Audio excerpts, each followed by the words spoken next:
இயேசுவுக்குள்ளே பிரியமான இறையுறவுகளே, 17/9/2024க்கான இறை சிந்தனை.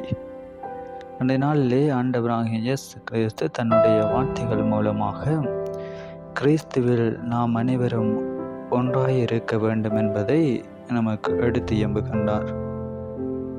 அவருடைய திருச்சபையும் ஒரே உடலாய் இருக்கின்றது. திருமுழுக்கு பெற்றிருக்கின்ற ஒவ்வொருவரும் இந்த உடலில் அங்கத்தவர்களாக செயற்படுகின்றனர்.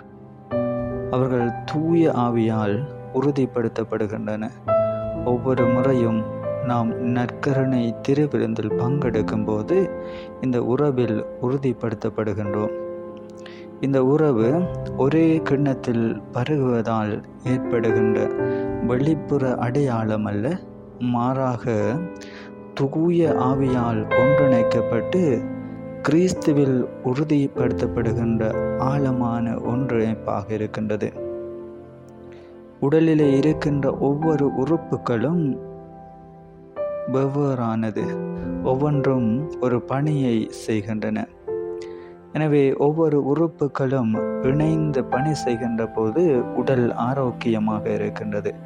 அவ்வாறுதான் திருச்சபையில் இருக்கின்ற ஒவ்வொரு அங்கத்தவர்களும் தங்களது திறமைகளையும் பொறுப்புகளையும் ஆற்றல்களையும் இணைந்து செயற்படுத்துகின்ற போது திருச்சபை உறுதியாக வளம் பெறுகின்றது. இவ்வாறுதான் நம்முடைய சிறிய வட்டங்களாக இருக்கின்ற குடும்பங்கள், நம்முடைய ஒவ்வொரு சபைகள், குழுமங்கள் ஒவ்வொன்றும் பல்வேறுபட்ட தனிநபர்களால் சூழப்பட்டிருக்கின்றன. அந்த ஒவ்வொரு தனிநபர்களுக்குள்ளும் ஒவ்வொரு திறமைகளும் ஆற்றல்களும் இருக்கின்றன. அவை ஒவ்வொன்றையும் நாம் ஒன்றாக இணைத்து செயற்படுத்துகின்ற போதுதான் ஒரு குழுமமானது நல்ல முறையிலே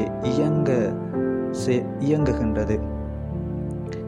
நாம் அந்த குழுமங்களுக்குள்ளே நான் தன்னிச்சையாக இயங்கப் போகின்றேன், நான் மற்றவனுடைய வளர்ச்சியிலே பெருமைப்பட மாட்டேன் என்று சொல்லி பொறாமையும் போட்டியும் ஏற்படுகின்ற போது அந்த குழுமங்களுக்குள்ளும் பிரிவினைகள் தான் ஏற்படுகின்றன. ஒரு ஆரோக்கியமற்ற தன்மை உருவாகின்றன. எனவே நாம் நம்முடைய குடும்பங்களாக இருக்கலாம், திருச்சபையாக இருக்கலாம், ஒவ்வொன்றும் ஆரோக்கியமாக இருக்க வேண்டும் என்று சொன்னால் ஒவ்வொரு தனிநபரும் குழுமமாக இணைந்து ஒன்றாக இணைந்து தங்களிடம் இருக்கின்ற ஆற்றல்களையும் திறமைகளையும் பொதுநலனுக்காக பயன்படுத்துகின்ற போதுதான் நல்ல முறையிலே அது வளர்ச்சி அடைகின்ற ஒரு குடும்பமாக திருச்சபையாக இருக்கின்றது. எனவே இன்றைய நாளிலும் ஆண்டவர் நம்மிடம் எதிர்பார்ப்பது, உங்களிடம் இருக்கின்ற ஒவ்வொரு திறமைகளையும் பயன்படுத்தி மற்ற மனிதனுக்காக, பிறர் நலனுக்காக, பொது நலனுக்காக பயன்படுத்தி ஒரே குழுமமாக இணைந்து செயற்பட ஆண்டவர் அழைத்து நிற்கின்றார்.